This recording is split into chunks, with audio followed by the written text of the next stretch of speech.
Hello everyone, I hope आप सब काफ़ी अच्छे से पढ़ रहे होंगे 2024 बैंक एग्जाम्स के लिए। तो अभी तक आपको पता है कि आरआरबी पीओ और आरआरबी क्लर्क की जो नोटिफिकेशन है वो आउट हो चुके हैं। आई थिंक आप सब लोगों ने देख लिया है कि कहाँ पे कितना वैकेंसीज है और सब कुछ इसके बारे में आपको पता चल गया है एग्ज़ाम कब से होना है।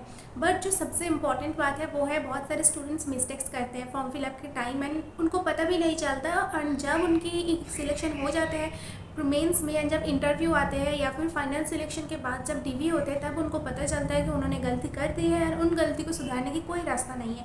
तो आपको मैं जो बताऊंगी ये सब कुछ ध्यान में रखना है। अभी बहुत टाइम है, ठीक है। अभी तो बस आपकी रजिस्ट्रेशन स्टार्ट हुआ है, बहुत टाइम है फॉर्म फिलअप करने के लिए। तो अभी जल्दी जल्दी करने की कोई ज़रूरत नहीं है, सब कुछ सुन लो उसके बाद आपको करना है, ठीक है फिलअप। तो देखो फास्ट जो है, आपको पता है कि बहुत सारी जगह आपको वैकेंसी नहीं कम है, तो इसीलिए स्टूडेंट्स बाहर की स्टेट से फिलअप करते हैं। जब आप बाहर की स्टेट से फिलअप करोगे, आपको पता होना चाहिए आपकी प्रीलिम्स, मेंस एंड इंटरव्यू, ये तीनों एग्जाम ही आपके बाहर के स्टेट्स में दे के जाके देना होगा, ठीक है। तो आपको ये ध्यान में रखना है कि ऐसा नहीं कि आपको पता ही नहीं चला और तब जाके आपको पता चला और आपके कुछ प्री मतलब प्लान नहीं किया है, एग्ज़ाम है, टिकट बुक नहीं किया, कुछ नहीं किया, तो आपको अभी से ये सब ध्यान में रखना है कि आपको वहाँ पे जाके एग्ज़ाम देना है, ठीक है। जो सेकेंड इम्पॉर्टेंट बात है वो है आप जिस स्टेट से फिलअप करोगे उस स्टेट का रीजनल लैंग्वेज आपकी क्लास 10th में आपकी होना चाहिए। बोर्ड एग्ज़ाम में 10th हो 12th हो आपकी होना चाहिए बोर्ड के एग्ज़ाम में। अगर आपका नहीं है उस सब्जेक्ट तो आपको एलपीटी देना होगा। एलपीटी, अगर आप एलपीटी में फेल हो जाते हो तो आपकी कैंडिडेचर कैंसिल, ठीक है। अब एलपीटी आपके कब होते हैं ये इंपॉर्टेंट देखो। एलपीटी होते हैं जब आपकी फाइनल सिलेक्शन हो जाएगा, तब जब डीवी होता है ना फाइनल सिलेक्शन के बाद डॉक्यूमेंट वेरिफिकेशन, तो उस टाइम पे आपकी एलपीटी, इधर उस टाइम पे एलपीटी ले लेते हैं टेस्ट, या फिर आपकी जब ज्वाइनिंग होगा, ज्वाइनिंग के बाद आपकी लैंग्वेज प्रोफिशिएंसी टेस्ट होगा, ठीक है। बट आपको एक सर्टेन टाइम देगी कि ज्वाइनिंग के इतने दिन के अंदर आपको लैंग्वेज प्रोफिशिएंसी टेस्ट क्वालिफाई करना ही है। अगर आप नहीं कर पाते हो तो आपकी कैंडिडेचर कैंसिल। बट इतना टेंशन लेने की कोई बात नहीं है, बहुत सारे स्टूडेंट्स बाहर से देते हैं और टाइम भी देते हैं। जैसे कि जनवरी में अगर आपकी रिज़ल्ट आते हैं तो आपके पास बहुत सा टाइम होता है। आई थिंक 6 मंथ्स तो होते ही है एलपीटी देने के लिए, तो उस टाइम के आप सीख जाओगे। एटलीस्ट आपको पढ़ना एंड लिखना आना चाहिए, ठीक है। तो बस उसके बाद हम आते हैं कि सबसे इम्पॉर्टेंट बात वो है आपकी कंप्यूटर सर्टिफिकेट। कंप्यूटर सर्टिफिकेट देखो, जिनके पास बोर्ड एग्ज़ाम से स्टार्ट करते मतलब क्लास 10 से स्टार्ट करके जिन्होंने जो भी आपकी लास्ट एजुकेशनल इंस्टीट्यूट्स है, मतलब मान लो आप ग्रेजुएशन किया या फिर पोस्ट ग्रेजुएशन किया, जिन्होंने बीटेक किया, जो भी किया क्लास 10 से स्टार्ट करके उसी दिन तक, अगर आपके पास किसी सब्जेक्ट में है कंप्यूटर तो आपकी कोई भी सर्टिफिकेट नहीं लगेगा। बट अगर आपके पास कुछ भी सब्जेक्ट नहीं था, जैसे कि मेरे केस में वेस्ट बंगाल में मेरा क्लास 10 से पोस्ट ग्रेजुएशन तक एक भी सब्जेक्ट ऐसा नहीं था जो कंप्यूटर रिलेटेड था, ठीक है, एक भी नहीं। तो मेरे इसीलिए मैं बोले कंप्यूटर सर्टिफिकेट तब जाके मैंडेटरी हो जाते हैं जब कोई भी सब्जेक्ट में नहीं होता है।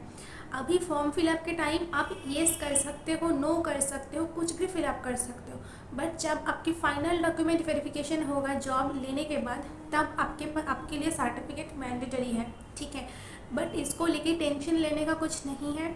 आप चाहो तो आप 1500 जैसे कि मैंने किया था, 1500 रुपीज़ दे के एक कंप्यूटर लर्निंग सेंटर से मैंने सर्टिफिकेट बना लिया था, 7 डेज़ के अंदर बना दिया था।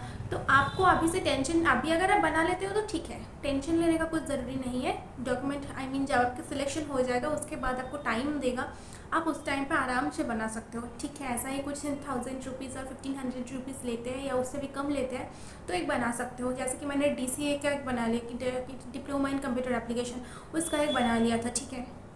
तो ये आपके लिए इम्पॉर्टेंट है।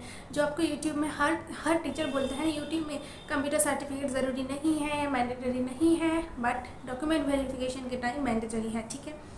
उसके बाद आते हैं कि जो आपकी मार्कशीट है, जब मतलब जो आपकी एजुकेशनल क्वालिफिकेशन है, मान लो आपने ग्रेजुएशन दिया है या फिर पोस्ट ग्रेजुएशन दिया है, कुछ भी दिया है, तो उस इंस्टीट्यूट की आपके पास जो लास्ट ईयर की मार्कशीट है जो, ठीक है, वो आपको होना ही चाहिए। मतलब आपको पास आउट तो होना ही है, पास आउट हो तब तो आपको मार्कशीट मिल जाएगा।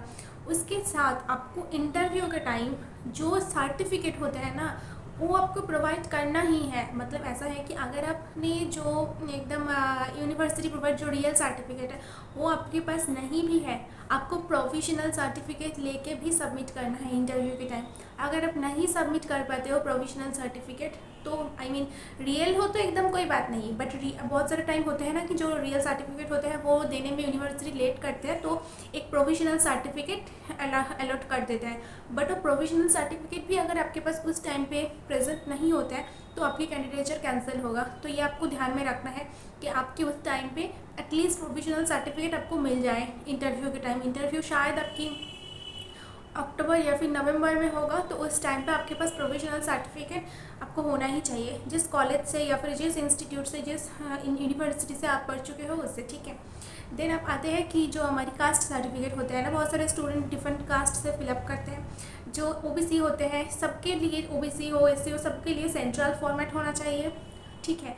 और जो ईडब्ल्यूएस है मैं उनको रिक्वेस्ट करूँगी प्लीज़ आप आपकी EWS certificate current financial year की लीजिए, ठीक है। ऐसा नहीं, देखो आपकी फॉर्म फिलअप के टाइम कुछ भी ज़रूरी नहीं होता है। फॉर्म फिलअप के टाइम आप फिलअप, सपोज मान लो किसी ईडब्ल्यूएस ने फॉर्म फिलअप के टाइम फिलअप कर रहे हैं कि ईडब्ल्यूएस कैटेगरी से फिलअप, ठीक है, तो ईडब्ल्यूएस मार्क के जब उनके डीवी होगा इंटरव्यू के टाइम या फिर फाइनल डीवी होगा तब उसके पास करंट फाइनेंशियल ईयर की जो ईडब्ल्यूएस सर्टिफिकेट है वो होना चाहिए, ठीक है।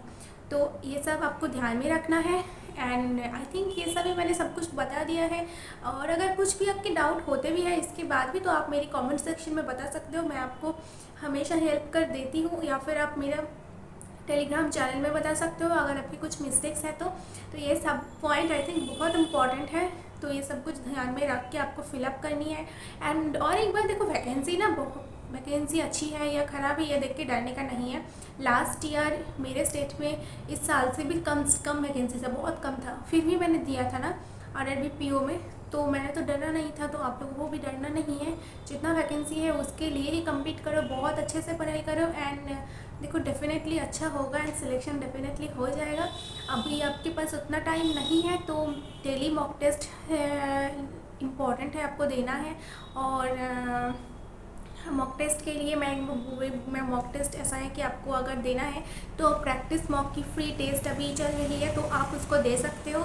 उसके बाद अगर आपको अच्छा लगते हैं उनके मॉक्स तो आप उसको परचेज़ भी कर सकते हो एंड मैं उसके लिंक आपको डिस्क्रिप्शन बॉक्स में प्रोवाइड कर दूँगी। And thank you, take care and bye bye.